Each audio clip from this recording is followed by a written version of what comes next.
Hello everyone, welcome back to your channel D फार्माइजीनोड। आज का हमारा सब्जेक्ट है pharmacology, most important topic anti hypertension. Please to like. इस वीडियो में बताया जाएगा आपको हाइपरटेंशन क्या होता है और उनके नोट्स आपको कैसे लिखने हैं, हिंदी इंग्लिश बोथ लैंग्वेज में। तो चलिए स्टार्ट करते हैं। सबसे पहले जानना कि एंटी हाइपरटेंशन आखिरकार क्या होता है।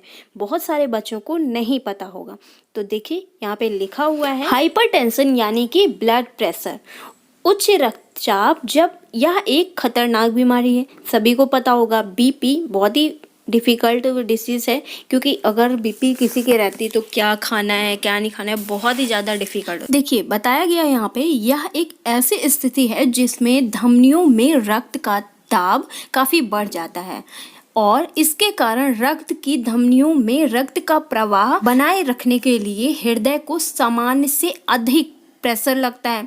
सामान्य से अधिक मेहनत करनी पड़ेगी भैया, किसी को भी तो ज़्यादा थकावट लगेगी ना। तो वैसे ही हमारा प्यारा हार्ट है, अगर सामान्य से ज़्यादा उसे पंप ब्लड करना पड़ेगा, ब्लड को पंप करना पड़ेगा, तो फिर बीपी बढ़ने के चांसेस तो ऑफकोर्स रहेंगे ही ना। तो सेम यही है बीपी, ठीक है। तो आई होप आप लोग समझ गए होंगे कि बीपी क्या है।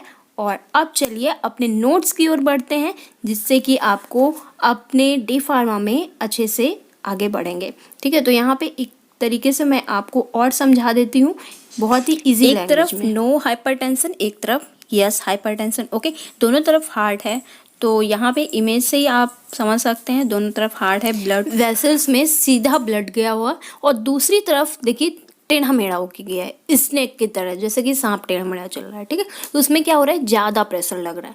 वहीं पे लिखा हुआ है हार्ट बहुत तेजी से धड़क रहा है, और उधर लिखा हुआ हार्ट सामान्य तौर पर धड़क रहा है। और वहीं नीचे लिखा हुआ है ब्लड का फ्लो वाहिनियों में आसानी से हो रहा है, और इधर लिखा हुआ है ब्लड का फ्लो वाहिनियों में मुश्किल तरीके से हो रहा है। मतलब कि जिधर से जगह मिल रही है घुसते चले जा रहे हैं, ठीक है। अगर जगह रहती है तो एकदम व्यक्ति सीधा जाता है ना, अगर नहीं रहती है, जैसे मार्केट वगैरह में गए होगे, तो इधर उधर से किधर से भी चला जा रहा है। तो ये है हाइपरटेंशन पहचानने की। अब फाइनली हम लोग बढ़ेंगे अपने नोट्स की तरफ कि आपको कैसे लिखना है, ठीक है। Are you excited? अगर यस तो प्लीज लाइक पे क्लिक। आज हम लोग देखेंगे टॉपिक एंटी हाइपरटेंशन, जिसके बारे में मैंने आपको पहले ही अच्छे से समझा दिया है कि एंटी हाइपरटेंशन क्या होता है। अब देखिए कि आपको एग्जाम की कॉपी में कैसे लिखना है, क्योंकि आपके एग्जाम बहुत ही ज्यादा नजदीक आ चुके हैं। आपको बिल्कुल भी लापरवाही अब बिल्कुल भी नहीं बरतनी, क्योंकि आपके पास बहुत बड़ा सिलेबस है और बहुत कुछ याद करना है, ठीक है।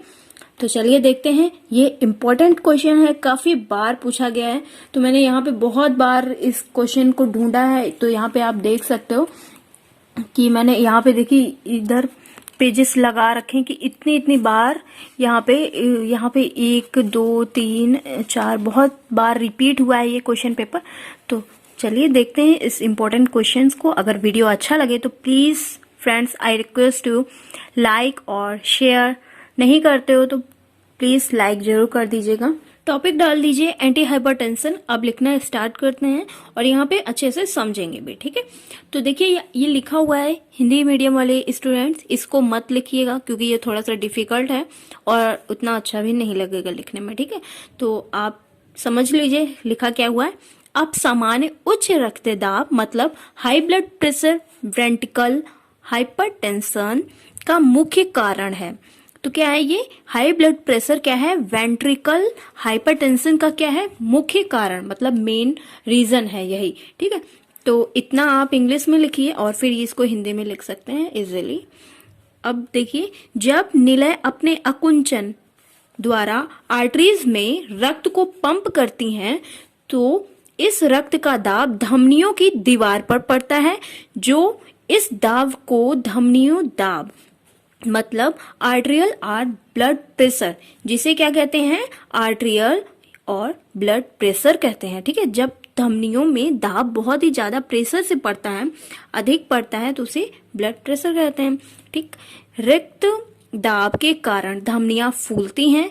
ब्लड प्रेशर जो होता है, प्रेशर जाता है उसके द्वारा धमनियां जो होती हैं वो फूलती हैं, और फिर क्या होती हैं, फिर अपनी ही स्थिति में पुनः स्थिर हो जाती हैं, जैसे रहती हैं, सिकुड़ जाती हैं, सामान्य हो जाती हैं। इससे रक्त दाब कम हो जाता है। इससे क्या होता है, रक्त का जो प्रेशर होता है, ब्लड प्रेशर कम हो जाता है। इस प्रकार हृदय में अकुंचन पर धमनियों की विस्तारण और इसके विस्तारण पर धमनियों का अकुंचन होता है, अर्थात धमनियों में निस्तारण के समय इसमें रक्त जो दाब होता है, जो ब्लड प्रेशर होता है वो अधिक तथा अकुंचन के समय कम होता है। इन्हें सिस्टेलिक एंड डायसिस्टेलिक ब्लड प्रेशर कहते हैं। ओके, मनुष्यों में, ह्यूमंस में ब्लड प्रेशर कितना होना चाहिए? आपको अगर नहीं पता है, नहीं याद है, तो आज से ही रट लीजिए, 120 mmHg और 120/80 रहता है। कितना ब्लड प्रेशर? ठीक है, 120/80 रहता है ये ब्लड प्रेशर। याद कर लीजिए अभी से, क्योंकि अगर आपसे मान लीजिए शॉर्ट क्वेश्चन या मल्टीपल चॉइस पूछ लिया गया तो कम से कम इतना तो पता रहेगा भाई।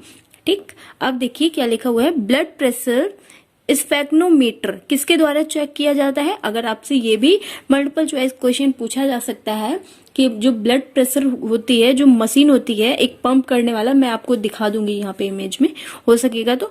मशीन को क्या बोलते हैं? स्फेग्नोमीटर द्वारा नापी जाती है। ठीक है, तो अब देखिए आगे यहाँ पे क्या लिखा हुआ है, थोड़ा सा स्पेस दीजिएगा और फिर लिखिएगा पॉइंट ऐसे बना के। हाइपरटेंशन ड्रग का यूज हाइपरटेंशन के ट्रीटमेंट में प्रयुक्त किया जाता है। ठीक है, सॉरी यहाँ पे एंटी हाइपरटेंशन लिखा हुआ है, और यहाँ पे देखिए लिखा हुआ है एंटी हाइपरटेंसिव ड्रग का यूज हाइपरटेंशन में किया जाता है। तो ये तो सेम है, लेकिन यहाँ पे क्या डिफरेंस है? एंटी हाइपरटेंशन है और ये एंटी हाइपरटेंसिव है। ठीक है, याद रखना है ये, और डिफरेंस भी ध्यान देना है। अब आइए, इतना तो आपको इसका इंट्रोडक्शन दे देना है या डेफिनेशन हो गई। ठीक है, अब आइए हमारा जो मेन पॉइंट है वो है क्या? क्लासिफिकेशन। क्लासिफिकेशन एंटी हाइपरटेंसिव के। तो देखिए यहाँ पे कितनी कैटेगरी में डिवाइड किया गया है ये आप देख लीजिए पहले तो। First beta adrenergic blocker, second calcium channel blocker, और third number angiotensin converting enzyme inhibitor and जियोटेंसिव ब्लॉकर, और ये सेंट्रल एक्टिंग ड्रग, और 6 नंबर डायूरेटिक। तो बहुत ही ज्यादा इंपॉर्टेंट है, जिनमें ये पेन से मार्क हुआ है। ये क्लासिफिकेशन बहुत सारे ऐसे टॉपिक्स रहेंगे जिनमें इनका रिपीट हुआ है। तो आप अगर यहीं पे इस पूरे क्लासिफिकेशन को अच्छे से याद कर लेंगे, और इतना बहुत ही लिमिटेड है और इतना पूरा लिखना बहुत ही ज्यादा जरूरी है। ठीक है, तो इससे कम बिल्कुल ना लिखिएगा। अब देखिए बीटा एड्रिनर्जिक ब्लॉकर में कौन कौन सी कैटेगरी की मेडिसिन आती हैं, कैसे क्लासिफिकेशन किया गया है ये देख लीजिए। तो फर्स्ट नंबर है प्रोपेनोलॉल कैटेगरी की ड्रग्स आती हैं, वो कौन सी हैं? अगर किसी व्यक्ति के हाइपरटेंशन में बीटा एड्रिनर्जिक को ब्लॉक करना है तो फिर बीटा एड्रिनर्जिक के कारण मनुष्य के हाइपरटेंशन हो रहा है। ठीक है, तो उस बीटा एड्रिनर्जिक चैनल को ब्लॉक करने के लिए प्रोपोनॉल मेडिसिन आती है, कैटेगरी की मेडिसिन आती हैं, उसी को दिया जाएगा। और यहाँ पे एटिनोलॉल लिखा हुआ है और ये मेटोप्रोलॉल। तो अगर आप लोग ये डी फार्मा कंप्लीट कर लोगे, अच्छे से पूरी मेहनत से पढ़ाई करिएगा, फिर आप जब ट्रेनिंग के लिए जाओगे तो देखोगे आपको बहुत सारा अच्छा अच्छा यहाँ पे दवाइयों के बारे में मिलेगा। तो कहोगे अरे हाँ ये दवाई तो मैंने क्लासिफिकेशन में पढ़ा था, क्योंकि मैं जब खुद गई थी ट्रेनिंग करने तो मुझे सब ये एटिनोलॉल बीपी के लिए दवा बहुत सारी जाती है, क्योंकि हम लोग की ट्रेनिंग जो होती है वो गवर्नमेंट हॉस्पिटल में ही होगी। तो एटिनोलॉल वाली दवा बहुत सारे आंटी अंकल बूढ़े लोग आते हैं लेने के लिए बीपी की दवा। तो आपको ये याद रखना है और बहुत ही अच्छा लगेगा जब आपको क्लासिफिकेशन वाली दवा देने में मजा आएगा, अच्छा लगेगा। अब देखिए second number calcium channel blocker. अगर किसी व्यक्ति के बीपी हो रही है कैल्शियम चैनल के कारण, तो उसको ब्लॉक करने के लिए इन मेडिसिन का यूज करेंगे, वेरापेमिल और एम्लोडिपिन। ये भी बहुत जाती है दवा एम्लोडिपिन। जब आप ट्रेनिंग करेंगे ना तो ये दवा बहुत सारे लोग लेने आएंगे बीपी की, तो आपको यहीं से याद रखना है कि ये सारी कैटेगरीज की दवा बीपी में यूज होती है। ठीक है, अब देखिए एंजाइनोटेंसिन कन्वर्जन एंजाइम इनहिबिटर की कैटेगरीज की दवा लाइसिन्यूपेरिल, रेमापेरिल और कैप्टोनोपेरिल, ठीक है। तो ये कैटेगरीज की दवा है इसकी। तो आपको थोड़ा सा ट्रिक लगा के याद करना है, ट्रिकी तरीके से, क्योंकि देखिए यहाँ पे जो एंजाइनोटेंसिव में आ रही है पेरिल पेरिल लगा हुआ है, थोड़ा सा ट्रिकी बना के याद करना है। अगर आपको नहीं याद होता है तो आप कमेंट करिएगा, मैं ज़रूर आपके लिए ट्रिक बनाऊंगी। और मैं अब पूरी तरह से एक्टिव हो चुकी हूँ अपने स्टूडेंट्स को लेके, क्योंकि आपका एग्ज़ाम बहुत दिन नहीं रह गया है बच्चों। प्लीज़ ध्यान से पढ़ो, नहीं तो फिर बाद में बहुत ज़्यादा दिक्कतें होती हैं। एंजाइनोटेंसिव ब्लॉकर में देखिए बहुत ही इजी है, वेलसर्टेन एंड लोसर्टेन, वेलसर्टेन लोसर्टेन, ऐसे ही करके ट्रिकी तरीके से याद करिए, आपको जरूर समझ में आएगा। अब देखिए सेंट्रल एक्टिंग ड्रग, जो कि सेंट्रल एक्टिंग होती हैं, जो सेंट्रल नर्वस सिस्टम पे वर्क करती हैं, तो इसकी ड्रग है मिथाइल डोपाकोलोनेटिन, ठीक है। अब देखिए डायूरेटिक कैटेगरीज की ड्रग्स, मतलब कि डायूरेटिक के कारण बीपी में दिक्कत हो रही है, तो फ्यूरिसेमाइड बहुत ही ज़्यादा इम्पोर्टेंट है। इसके बारे में ज़रूर से पढ़ लेना कि अभी आपको बताऊंगी क्या क्या पढ़ना रहता है, कि अगर आप से दिया गया है कि क्लासिफिकेशन में इस दवाई को एक्सप्लेन करना है, तो इतना ही लिख के थोड़ी ना हमारा काम होता है, इसके आगे भी इन दवाइयों के बारे में लिखना होता है। तो इसमें से जो मोस्ट इम्पॉर्टेंट है वो प्रोपेनॉल है, तो इसके बारे में यहाँ पे बताया गया है।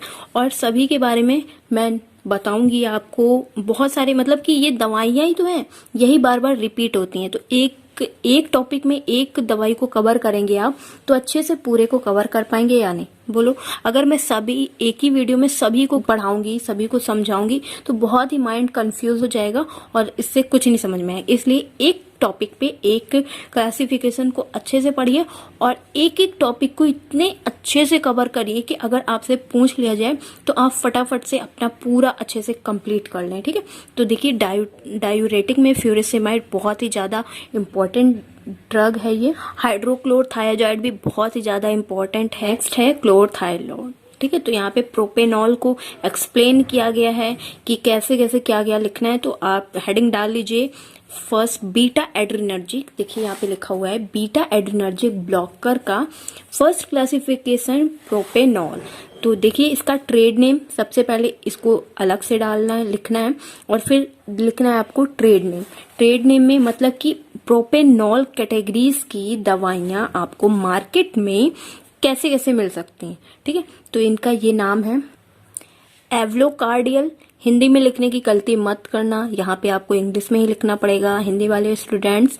एवलोकार्डियल एंड डेरेलिन ओपेसम, ठीक है। तो ये आपको लिख लेना है।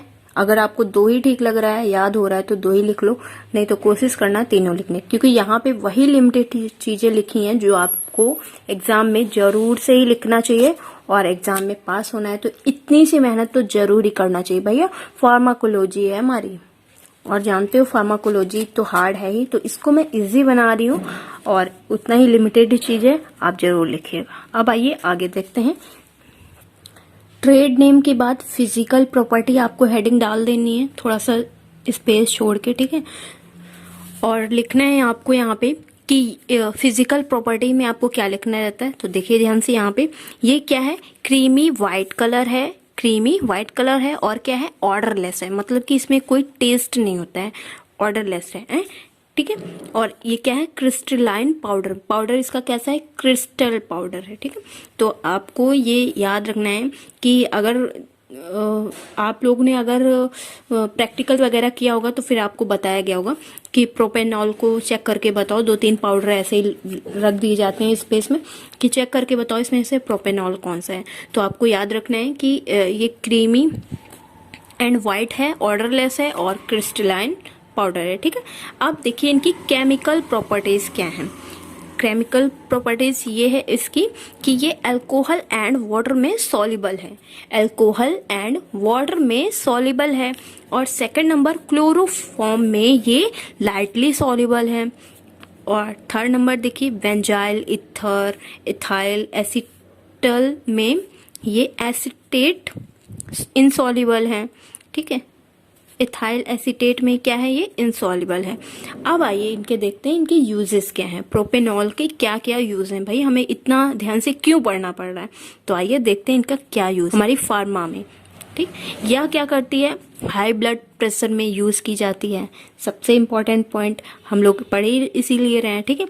और ये एड्रिनर्जिक ब्लॉकर है, ये भी इम्पॉर्टेंट है। और क्या करती है, ये हार्ट के संकुचन दर मतलब कि rate and force of construction को कम करने में उपयोगी है। प्रोपेनॉल जो है ये ब्रोंचियल अस्थमा में भी यूज की जाती है, एलर्जी में इसका यूज होता है, और ये एंजाइना पेक्टोरिस में भी प्रोपेनॉल दवा का यूज होता है, ठीक है। तो ये हो गई प्रोपेनॉल की अच्छे से जानकारी।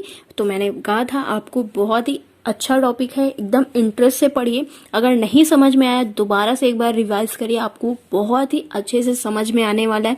ये हमारी तरफ से गारंटी है आपको, और आपकी जिम्मेदारी है अपनी दीदी को सपोर्ट करने के लिए, अगर पास होना है तो, ठीक है। अगर नहीं पास होना है, जिन बच्चों को इग्नोर करके भाग जाओ, मेरे को कुछ नहीं है, ठीक है। मेरे को क्या, मैं वीडियो बनाऊंगी और जिन बच्चों को पढ़ना रहेगा वो पढ़ेंगे अच्छे से। अब कि मैं वही इंपॉर्टेंट क्वेश्चंस कवर करवा रही हूँ जो काफ़ी बार रिपीट हुए हैं और बहुत सारे बच्चों की हेल्प हुई है, सिर्फ आपकी नहीं, बहुत सारे बच्चों की। अगर वीडियो अच्छा लगे प्लीज़ डू लाइक, और आपके माइंड में क्या विचार आया है इस वीडियो को देख के कमेंट करके जरूर बताइएगा। मुझे बहुत अच्छा लगता है आप सभी के कमेंट का पढ़ना। Thank you, take care, I meet to next video. और कौन से टॉपिक का वीडियो चाहिए comment now. Bye bye guys.